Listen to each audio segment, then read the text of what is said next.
आप लोगों को कुछ मिला? नहीं सर, ऐसे तो नॉर्मली पता चल जाता है कि आग कैसे लगी, पर यहाँ पर तो कुछ पता ही नहीं चल रहा है कि आग लगी कैसे। अच्छा ठीक है, देखो एम्बुलेंस कहाँ तक पहुंची। जी सर।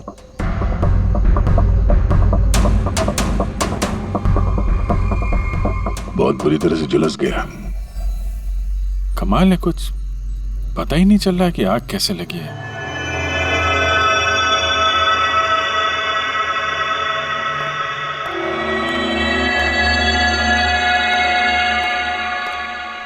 कैसे हुआ ये सब? सब कुछ तो बिल्कुल ठीक था, पता नहीं ये आग कहाँ से लग गई। इतने सारे लोगों की बददुआएं तो लगेंगी ना। क्या कहा तुमने?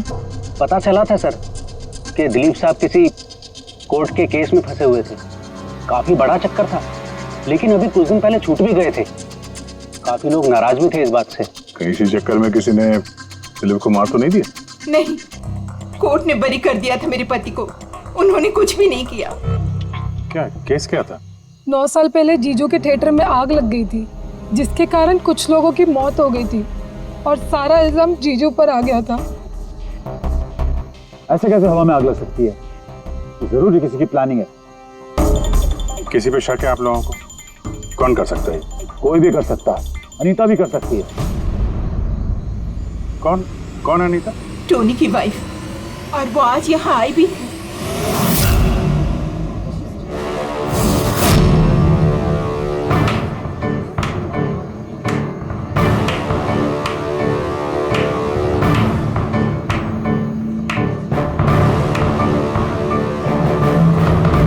अनीता दूसरों का घर बर्बाद करके अपने परिवार के साथ खुशियां मनाई जा रही है। वेरी गुड, वेरी गुड, वाह। लेकिन एक बात याद रखना, उन लोगों की तरह तुम भी तड़प तड़प के मरोगे। सिक्योरिटी! ए चुप! आवाज नीचे। निकालो उसको बाहर, निकालो! आउट! लगता है तुम दोनों अपने अंजाम से वाकिफ नहीं। तुम्हारा बुरा समय अब शुरू हो गया है, याद रखना। तूने जो किया है ना मेरे टोनी के साथ, याद रखना, इसके बाद तू नहीं बचेगा। सुना तूने? ले जा उसको। तू नहीं बचेगा, नर्क में चलेगा तू। अरे देख क्या रहा है, ले जा इसे। नर्क में चलेगा तू, तड़प तड़प के चलेगा, याद रखना। अरे जा।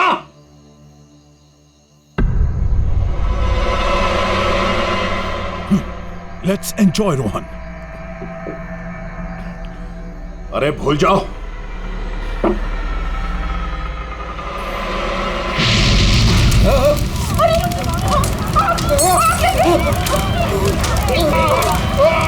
दिलीप और रोहन जिस केस में फंसे थे, उसी केस में कोर्ट ने टोनी को सजा दी थी। अच्छा, किस किस को पता था कि आप लोग यहाँ रेस्टोरेंट में आने वाले हैं? पता नहीं सर। अच्छा, दिलीप जी के आने से पहले इस चेयर के आसपास किसी को देखा था क्या? किसी अनजान आदमी को? नहीं सर, किसी को नहीं देखा सर। ये टेबल किसने रिजर्व किया था? दिलीप जी का फोन आया था, कह रहे थे कि हमारे लिए टेबल रिजर्व रखो। हमेशा यहीं बैठते थे, इसी टेबल इसी चेयर पर, रेगुलर कस्टमर थे हमारे। किसी को पहले से पता था कि दिलीप यहाँ इसी टेबल पे बैठेगा? सर, कुर्सी के पास तो ऐसी कोई चीज नहीं है जिससे आग लग सकती हो। कमाल की मिस्ट्री है यार। सीसीटीवी कैमरा,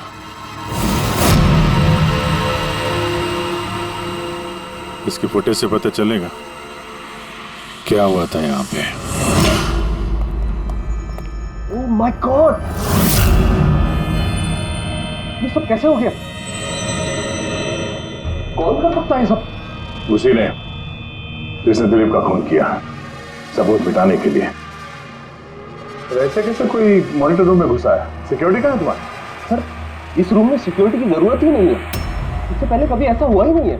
सर, मुझे नहीं लगता उसके पास टाइम होगा सीसीटीवी फुटेज डिलीट करने का। सर, उसने बस तोड़फोड़ कर दी है। अगर हम किसी एक्सपर्ट को बुलाते हैं सर, तो वो शायद हार्ड डिस्क से रिकवर कर पाए सर।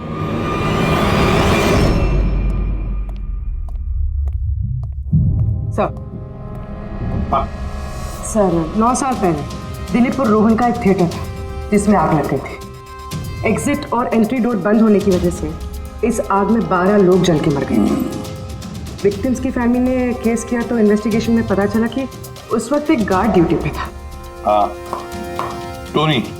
हाँ सर कोर्ट में साबित हो गया कि टोनी ने बहुत शराब पी रखी थी और शराब के नशे में वो इतना धुत था कि वो इमरजेंसी एग्जिट भी खोल नहीं पाया। हाँ, बस टोनी की बीवी अनीता ये मानने को तैयार ही नहीं कि गलती टोनी की है। सर सिर्फ उसका ही नहीं, बहुत सारे न्यूज़पेपर आर्टिकल्स ने भी कोर्ट के इस फैसले के खिलाफ आवाज़ उठाई थी।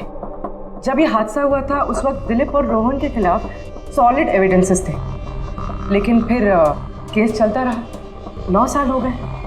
कुछ विटनेसेस ने गवाही बदल दी और कुछ कंट्री से बाहर चले गए। सर, दिलीप और रोहन ने जरूर पैसे और पावर का इस्तेमाल किया होगा और यह बात टोनी को पता चल गई होगी। उसी ने भेजा होगा अनीता को दिलीप को मारने के लिए।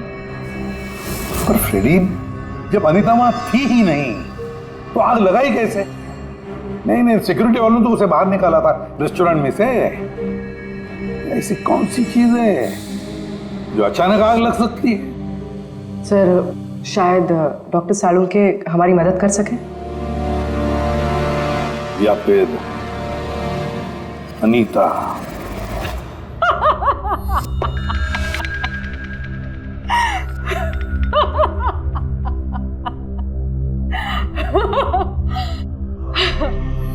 किस बात पे इतना हैरान है? मेरी हंसी पे? क्या दिलीप की मौत पे? दिलीप की मौत पे तुम इतना खुश क्यों हो रही हो? अब मैं खुश नहीं होंगी तो और कौन होगा? कल रात रेस्टोरेंट से निकलने के बाद तुम कहाँ गई थी? जेल, अपने पति से मिलने। वार्डन के पास सारे रिकॉर्ड हैं, आप चाहें तो चेक कर सकते हैं। वो तो हम करेंगे, और ये भी कि आखिर तुमने वो आग लगाई कैसे? कोई काला जादू किया तुमने? दिलीप को अचानक आग कैसे लग गई? काला जादू आता तो जरूर करती, पर मैं बहुत खुश हूं। ये दिलीप भी उसी तरह तड़प तड़प के मरा है जिस तरह 9 साल पहले वो बेकसूर लोग मरे थे, जिसकी सजा मेरा पति टोनी भुगत रहा है। तुम ये कैसे कह सकती हो कि टोनी की गलती नहीं थी? तुम तो वहां थी नहीं। मैं वहां नहीं थी, लेकिन टोनी यहाँ था। उस दिन उसकी तबीयत खराब थी। उसने अपने मालिकों से, रोहन और दिलीप से कहा, वो जल्दी घर आ गया आग लगने से पहले। गलती उन दोनों की थी। अरे पुराना दरवाजा ठीक ही नहीं करवाया, जिसके कारण वहां आग में वो लोग झुलस के रह गए। मेरे पति की गलती नहीं थी, उन दोनों की थी। तो बहुत गुस्सा आया होगा ना तुम्हें? दोनों को मारने का भी मन किया होगा? 12 लोग मरे हैं वहां। मुझसे कहीं ज्यादा गुस्सा उन लोगों के परिवार वालों को आया होगा, पर वो बहुत खुश होंगे अब दिलीप की मौत की खबर सुन के। बहुत खुश होंगे। वो लोग और भी खुश हो जाएंगे जब रोहन चल के मरेगा।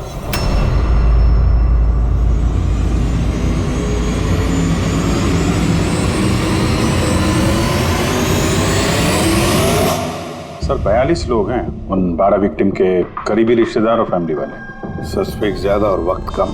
सर सबसे पहले इन 42 लोगों में से उन लोगों के नाम हटा देते हैं जो कल दिलीप की मौत के वक्त शहर में नहीं थे। सर 9 साल हो गए इस बात को। शायद कितने लोग देश भी छोड़कर चले गए होंगे और कुछ लोगों की मौत भी हो गई होगी। फिर भी पता तो लगाना ही पड़ेगा। देखो कितने लोग शहर में थे जब दिलीप की मौत हुई।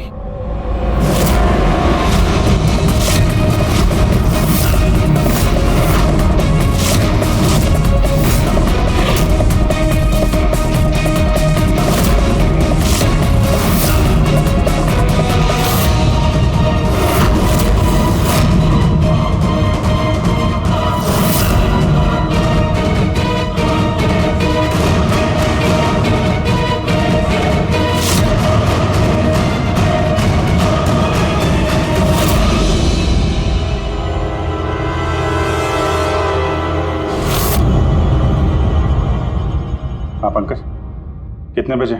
27 लोग हैं सर जो उस वक्त शहर में थे और उनके पास दिलीप को मारने की वजह थी।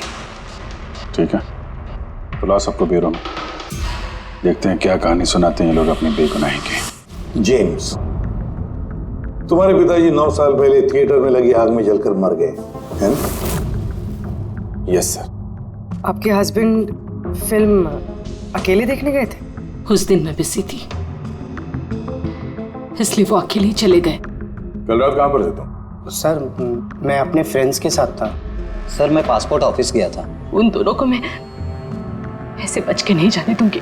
तो क्या किया तुमने? सोचा कि दिलीप से फेस टू फेस मिलूंगा और उससे पूछूंगा कि तुमने ऐसा क्यों किया। सर उसके बाद मैं अपने फ्रेंड के साथ घर पे गया। मैं अपनी वाइफ के साथ मॉल में था। सर आप मेरे फ्रेंड से पूछ सकते हैं। सर मैं उससे मिलता तो रेस्टोरेंट तक जिंदा नहीं पहुंच पाता। दिलीप को उसके किए की सजा मिल गई। मुझे मालूम चला रेस्टोरेंट से कि दिलीप के साथ क्या हुआ तो दिल को सुकून मिला सर। अब बचा रोहन, उसको भी उसके किए की सजा जरूर मिलेगी। अब इन 27 लोगों में से उन लोगों के नाम रहने दो जो घुमा फिरा के जवाब दे रहे थे और जिन्होंने अपने जवाब पहले से ही तैयार करके रखे थे।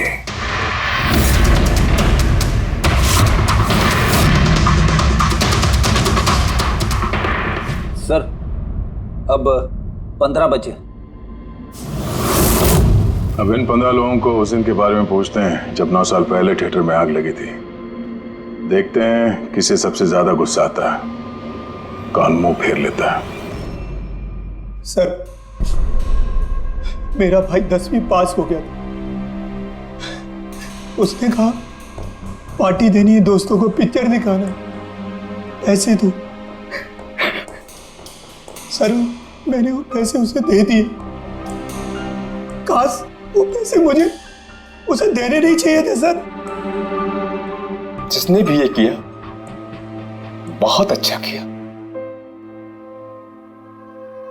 आज मैं खुश हूं, आज मैं बहुत खुश हूं। कुमार साहब आप यूनिवर्सिटी में फिजिक्स के प्रोफेसर हैं, है ना? Yes sir, head of the department physics. लेकिन मेरे खुद के बेटे को पढ़ाई में कोई इंटरेस्ट नहीं था। बहुत डांटता था मैं उसे, लेकिन अनिकेत के ऊपर कभी कोई फर्क नहीं पड़ा। एक नंबर का बदमाश बन गया था वो। उस दिन भी वो कॉलेज से बंक करके दोस्तों के साथ फिल्म देखने चला गया और सर और वापस घर पे कभी नहीं आया। हिमेश, राइट, कॉन्ट्रैक्टर हो ना तुम? हाँ सर।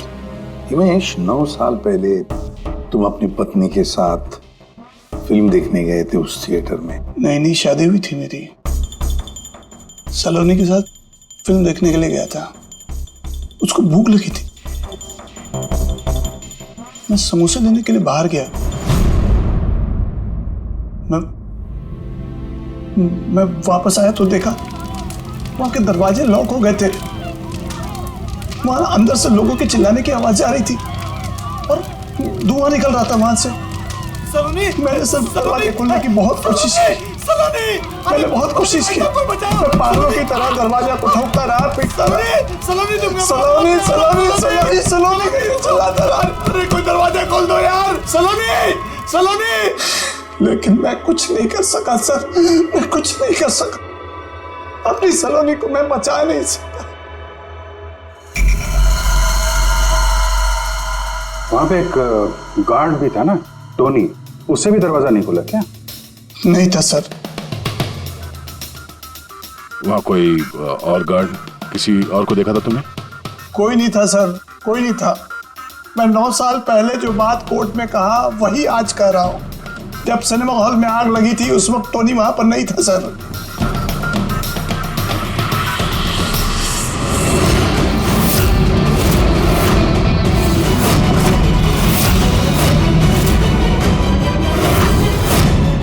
सर ये है हमारे फाइनल 15 सस्पेक्ट जो दिलीप को मार सकते हैं। सो कॉप्स कह रहे थे कि फायरमैन को भी पता नहीं चला कि आग का एग्जैक्टली सोर्स क्या था। उन लोगों को तो जनरली ढूंढ कर पता चल जाता है। कि वहां पर ऐसी कौन सी चीज थी जो तुरंत आग पकड़ती है, लेकिन उन्हें पता नहीं चला। उन्हें पता नहीं चला। उन्हें इसलिए पता नहीं चला क्योंकि उस चीज की ना तो कोई खुशबू थी ना कोई रंग था। एग्जैक्टली सर, मतलब अगर लिक्विड होता ना तो इस दिलीप को पता चलता जब वो चेयर पे बैठता, उसे फील होता। और अगर पाउडर होता तो हमें टेस्टिंग में पता चल जाता। इसका मतलब ये तो गैस, जिसका मतलब ये गैस है। गैस? तो इसीलिए उस फायरमैन को पता नहीं चला कि किस चीज से आग लगी है। इनफ्लेमेबल गैस बॉस, जिसे सिर्फ एक स्पार्क की जरूरत होती है आग पकड़ने के लिए। अच्छा, मुझे एक बात समझ में नहीं आ रही है। दिलीप इस कुर्सी पर बैठा था, तो गैस कुर्सी पर आई कहां से? कुर्सी से ही। क्या? कुर्सी से? वो ऐसे बॉस, जिस चेयर पे ये दिलीप बैठा था उसके नीचे की तरफ किसी ने ज्वलनशील गैस का स्प्रे किया हुआ था। मरते वक्त दिलीप के कांटेक्ट में दो चीजें थी, एक तो ये चेयर जिस पे वो बैठा था और एक वाइन का ग्लास जो उसने हाथ में पकड़ा हुआ था। हमने ये दोनों चीजें चेक की तो इस चेयर के ऊपर से हमें इनफ्लेमेबल गैस के कुछ ट्रेसेस मिले। बॉस, हमारे आसपास वातावरण में स्वतः ज्वलनशील पदार्थ होते हैं जो कभी कभी स्पॉन्टेनियसली जल जाते हैं, जैसे कि मार्श गैस एक नेचुरल बायोगैस है और ज्वलनशील गैस इसका मेन कंपोनेंट है। मतलब इनफ्लेमेबल गैस कभी भी हवा में ऐसे ही जल जाती है? नहीं फ्रेडी, अपने आप नहीं। जब वातावरण में बहुत ज्यादा गर्मी पैदा हो जाती है और वो वातावरण की ऑक्सीजन के साथ मिल जाती है तो एक सुपर हाई टेम्परेचर का निर्माण होता है, जिसकी वजह से ये आग लगती है। लेकिन सालून के साहब, वहां तो ऐसे कोई हाई टेम्परेचर वाली चीज थी नहीं। एग्जैक्टली, ऐसा कोई डायरेक्ट सोर्स नहीं था जिससे गर्मी पैदा हो सके बॉस। इसीलिए मुझे लगता है खूनी ने कोई एक्स्ट्रा डिवाइस का इस्तेमाल किया है ये अचानक इतना ज्यादा टेम्परेचर बढ़ाने के लिए। और ये कुर्सी तो तैयार बैठी थी, इसे तो सिर्फ एक स्पार्क की जरूरत थी। पर सर, ऐसे कोई हीट कैसे पैदा कर सकता है? हाँ, कर सकते हैं ना पूरी। जैसे उदाहरण के तौर पर मैग्नीफाइंग ग्लास। मैग्नीफाइंग ग्लास पर सूरज की किरणों को खास तरीके से फोकस करके हम बचपन में कागज जलाया करते थे।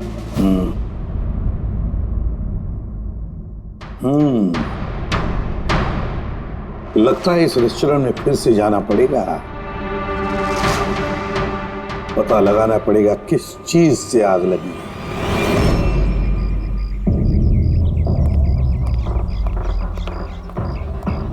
पूरा एरिया छान मार लिया सर, लेकिन ऐसी वो चीज ही नहीं मिली जिससे आग लग सकती है।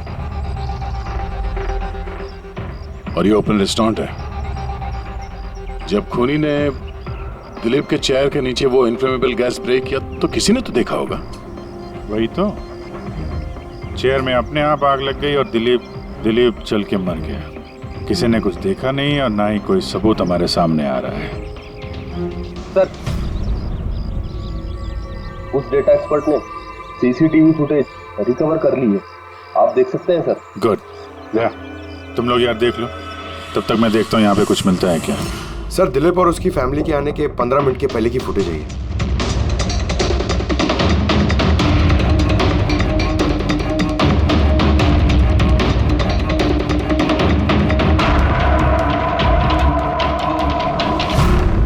ये कुर्सी चेंज कर रहा है। इसका कोई दूसरा एंगल है क्या? इसी टाइम का चेक करो। एक मिनट सर।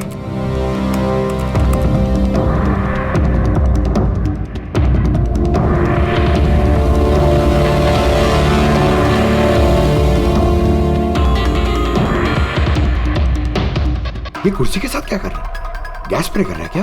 हाँ, उसने अपने चेयर पे गैस स्प्रे किया और उसने अपनी कुर्सी को उस कुर्सी से बदल दी जिस पे दिलीप बैठने वाला था।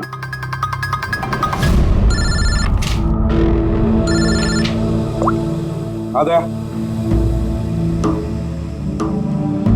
अच्छा,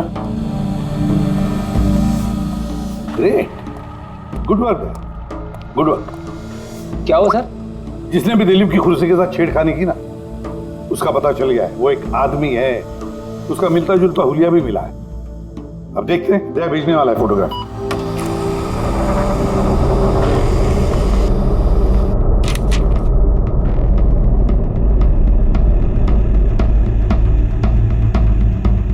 खूनी इन बचे लोगों में से ही कोई एक है, इन्हीं में से एक। और अब इसका अगला शिकार रोहन है।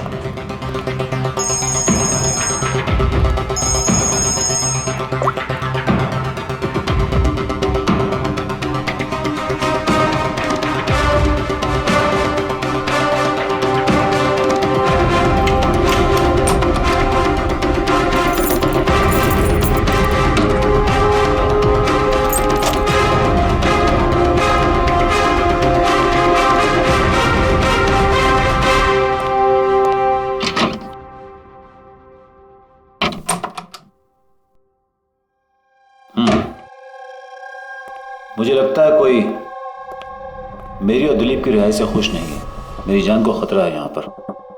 आई will talk to you later. Bye. Sir everything is okay.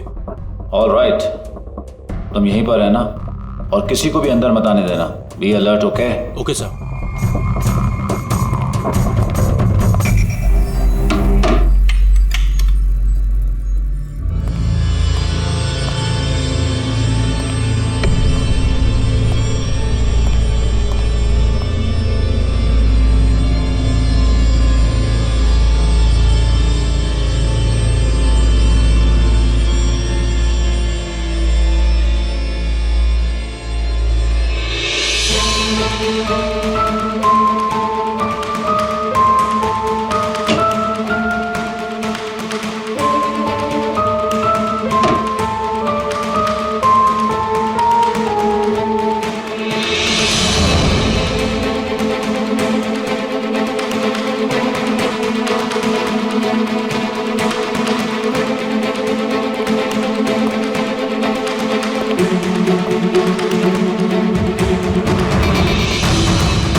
बचाओ बचाओ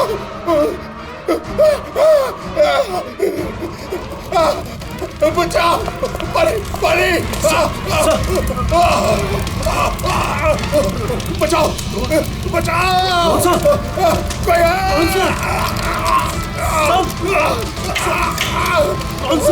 कोई बचाओ। परे परे कौन सा?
क्या हुआ यहाँ पर और कैसे?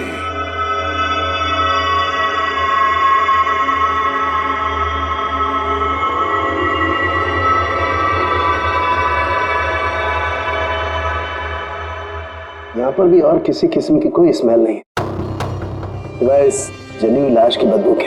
यानी ये मर्डर भी इन्फ्लेमेबल गैस से हुआ है? शायद। ये सब हुआ कैसे? हाँ? सर मैं रोहन सर का बॉडीगार्ड हूं सर। अच्छा, तो फिर ये आप लोग कहाँ थे जब ये सब हुआ? सर रोहन सर ने मुझे बाहर निगरानी के लिए कहा था, तो थोड़ी देर के बाद सर उनके चिल्लाने की आवाज आई तो मैं उनके कमरे की तरफ भागा, लेकिन सर दरवाजे के चारों तरफ से धुआं देखा तो मैं दूसरी चाबी से दरवाजा खोल के अंदर गया तो देखा कि सर रोहन सर जले पड़े थे। आप लोगों को भी कुछ पता नहीं है? कमाल है, कमरे के अंदर कोई लीड नहीं मिला, शॉर्ट सर्किट नहीं हुआ है, ये पर्दा अंदर से बंद है, ये विंडोज परमानेंटली क्लोज्ड है, कोई बाहर से अंदर भी नहीं आ सकता। अब बाहर से अंदर कोई व्यू भी नहीं है, कोई देख नहीं सकता, तो फिर आदमी मरा कैसे? इससे लगी है आग बॉस।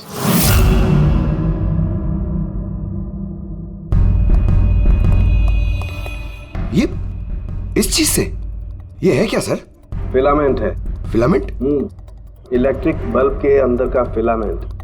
और जब इस फिलामेंट में इलेक्ट्रिक करंट पास होता है तो ये गर्म होकर के लाल हो जाता है। बॉस, खूनी ने भी इसी टेक्निक का इस्तेमाल किया है उस ज्वलनशील गैस को जलाने के लिए। पर वहां रेस्टोरेंट में जहां पर दिलीप की मौत हुई थी, वहां पर तो हमें ऐसा कोई फिलामेंट वगैरह नहीं मिला। बॉस, इतनी छोटी सी चीज है, वो खुली जगह है, उड़ गई होगी शायद कहीं, लेकिन यहाँ तो पूरा कमरा बंद है, इसीलिए पलंग के नीचे मिल गया मुझे। लेकिन सर, फिलामेंट से करंट पास होने के लिए वायर्स का कोई ना कोई कनेक्शन तो होना चाहिए ना बेड तक। होगा, यही कहीं होगा जरूर। तब पूरा बेड चेक कर लिया हमने, कमरा चेक कर लिया, ऐसा तो यहाँ पे कुछ भी नहीं मिला सर। दया, वो दरवाजा कैसा? मैनेजर। Yes sir. वो दरवाजा कहाँ खुलता है? सर दूसरा रूम है जो इस रूम से कनेक्टेड है सर। अब वैसे ये रूम सील्ड रहता है, इसे कोई खुलता नहीं सर। खोलो दरवाजा। Yes sir. आइए सर।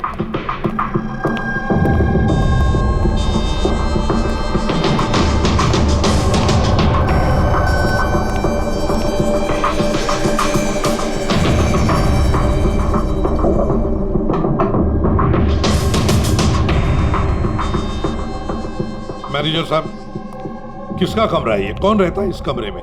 गेस्ट है कोई सर, डिटेल्स चेक करनी पड़ेगी। मंगाओ। Okay sir.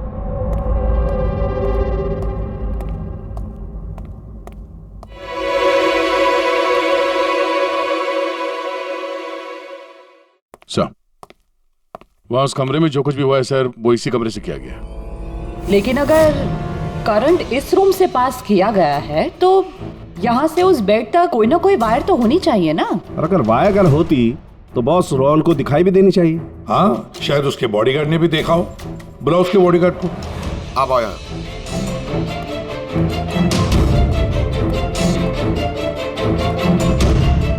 एक बात बताओ, जब तुम रोहन के कमरे में आए थे तब कोई वायर देखी या इस दरवाजे से उस कमरे में जाते हुए? कुछ भी नहीं सर, रोहन सर के रूम के अंदर जाने से पहले मैंने रूम को पूरी तरह से चेक किया था सर, लेकिन वायर जैसी कोई चीज उस रूम में नहीं दिखाई दी। ठीक है, जाओ तुम। जो कुछ भी हो दया, खूनी ने इसी दरवाजे का इस्तेमाल किया। इस दरवाजे से वो रोहन के इस कमरे में आया, उसने बेड पर इन्फ्लेमेबल गैस स्प्रे किया और किसी भी तरह से फिलामेंट को करंट दे दिया। बस फिलामेंट गर्म हो गई और इन्फ्लेमेबल गैस ने आग पकड़ ली, रोहन की मौत हो गई। बस एक बात पक्की है, ये जो कोई भी है उससे इलेक्ट्रिक और केमिकल्स की बहुत अच्छी जानकारी है। प्रोफेसर कुमार, फिजिक्स का प्रोफेसर कुमार, उससे बढ़कर और कौन जान सकता है इस सारे मामले में? दया, अच्छा इस प्रोफेसर कुमार से मिल लो। अच्छा दया, मैं भी चलता हूं तुम्हारे साथ।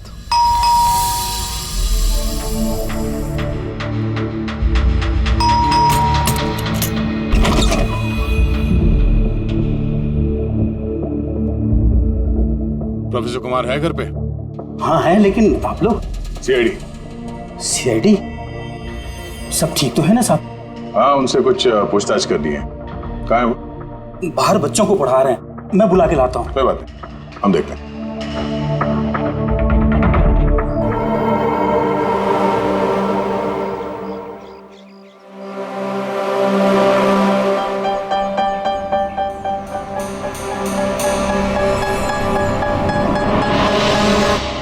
मिस्टर कुमार, हमें आपसे कुछ पूछताछ करनी है। पूछिए, क्या पूछना है? इसे पहचानते हैं आप? ये तो फिलामेंट है। गुड, सही पहचाना आपने। आपको पता ही है फिलामेंट हमें कहाँ से मिला? ये तो आप ही को पता होगा कहाँ से मिला आपको। रोहन के पेट के नीचे से। कल रात उसी पेड़ पे रोहन जल के मर गया। What? रोहन की भी डेथ हो गई? कल रात आप कहाँ पर थे? रात 9 से लेकर सुबह 3 बजे तक। आप मुझ पर शक कर रहे हैं? ये हमारे सवाल का जवाब नहीं हुआ मिस्टर कुमार। कल मैं पूरा दिन और पूरी रात घर पे ही था। कोई गवाह? जी हाँ, मेरा नौकर रामू और Vikas. Please come here.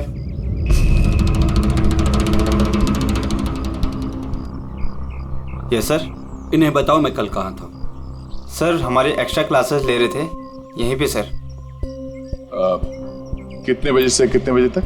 Sir शाम के 6 बजे से सुबह के 5:30 बजे तक। सर हमारे एग्जाम आने वाले हैं ना, तो हमने इस सर को रिक्वेस्ट किया था एक्स्ट्रा क्लासेस लेने के लिए। ठीक है सर, तुम जाओ बेटा। सर मेरे 5 स्टूडेंट्स और भी हैं जो कल सुबह 9 बजे से लेकर 5:30 बजे तक हमारे साथ थे। कहें तो उनको बुला लूं?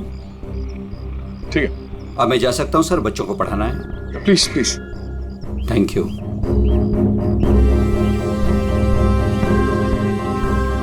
हाँ तो बच्चों में ये कह रहा था कि बिना सोल्डरिंग वायर के भी हम मदरबोर्ड फिक्स कर सकते हैं with the help of adhesive conductor.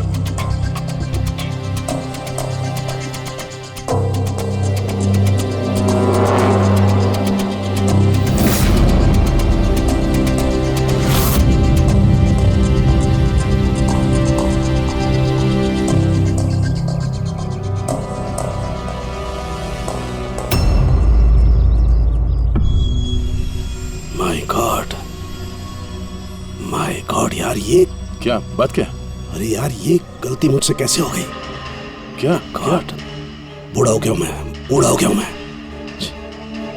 एक काम करो, 1 घंटे बाद फॉरेंसिक लैब में मिलो, कुछ बताऊंगा। 1 घंटे बाद। अरे वो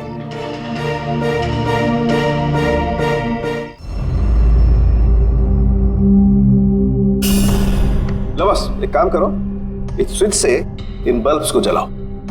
इस स्विच से? इस स्विच से? हाँ इस स्विच से। यार ना कोई कनेक्शन है कुछ है, कैसे जलेंगे ये? तुम सवाल मत किया करो, कभी कभी मेरी बात भी मान लिया करो यार। कभी कभी। ये ले। क्या सर, ये तो कुछ हुआ भी नहीं। होगा होगा। अरे क्या होगा? होगा ही नहीं। अरे होगा यार, बिलीव नहीं होगा। 1 मिनट। क्या इसकी तबीयत ठीक है ना? हाँ? तो पता नहीं क्या हुआ है, वो जब से वो प्रोफेसर कुमार से मिलके आया ना, बस बल्ब के साथ ही खेले जा रहे हैं। बात बताओ, वो फिंगरप्रिंट्स का क्या रिपोर्ट आया? वही जो फिंगरप्रिंट्स उन्हें होटल वाले से लिए थे और रूम में उठाए थे। तो फिंगरप्रिंट तो बहुत सारे मिले, लेकिन सारे स्टाफ मेंबर्स के ही हैं, उसके अलावा और किसी के नहीं मिले। ये कैसे हो सकता है?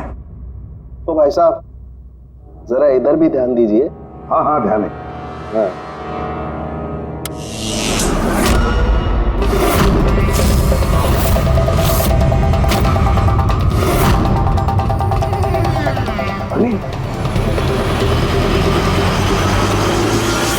सर ये बल्ब जलने कैसे लगे?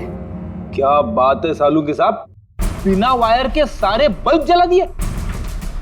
लेकिन सालुंकी साहब, ये सब आपने किया कैसे? ठीक वैसे ही हुआ ये फ्रेडी, जैसे कि खूनी ने किया था उस दिलीप की कुर्सी पे और रोहन के बेड पे। जादूगर सालुंखे, जरा साफ साफ बताइए आपने ये किया कैसे? करंट क्या हवा में से आया? हवा में से नहीं आया बॉस, करंट आया है इलेक्ट्रिक पेंट के जरिए।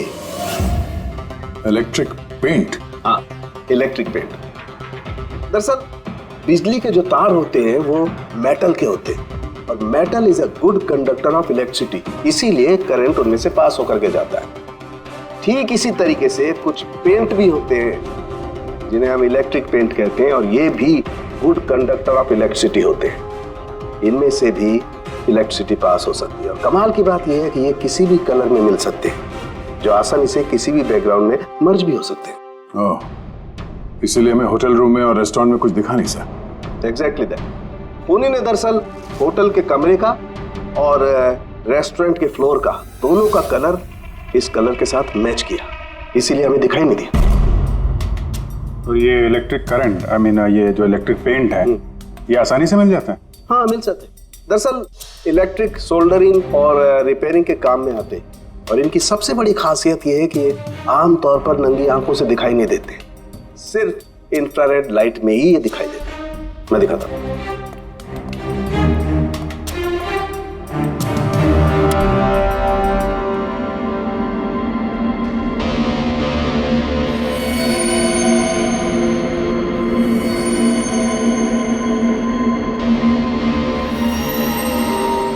देखा बॉस?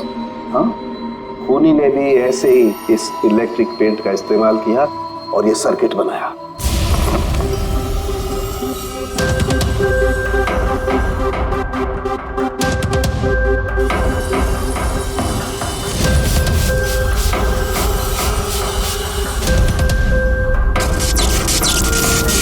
एक बात तो पक्की है, ये जो भी कोई है उसे इन सारी चीजों की पक्की जानकारी है। मगर सर, इनमें से खूनी कौन है? इस प्रोफेसर से तो मिल लिए सर, ये तो नहीं है। ये बंसी? बंसी तो एक क्लर्क है, और मुझे नहीं लगता कि एक क्लर्क को साइंस की इतनी जानकारी होगी।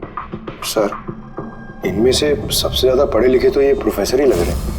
कोई ऐसा जो प्रोफेसर जितना इंटेलिजेंट तो नहीं है, लेकिन इसे इन सब चीजों की जानकारी है।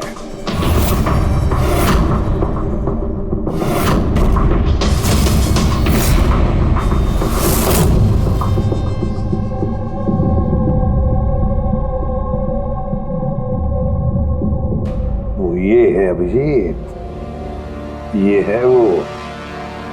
याद है क्या कहा था इसने, कि क्या काम करता?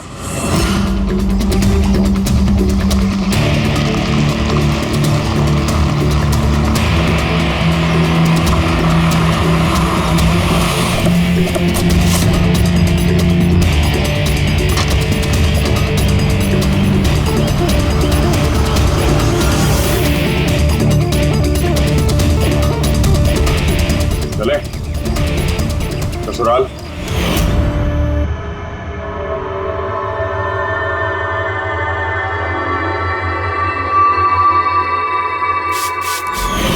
दिलीप और रोहन पर केस हुआ था, लेकिन मुझे मालूम था अपने पैसे और पावर के दम पर वो छूट जाएंगे।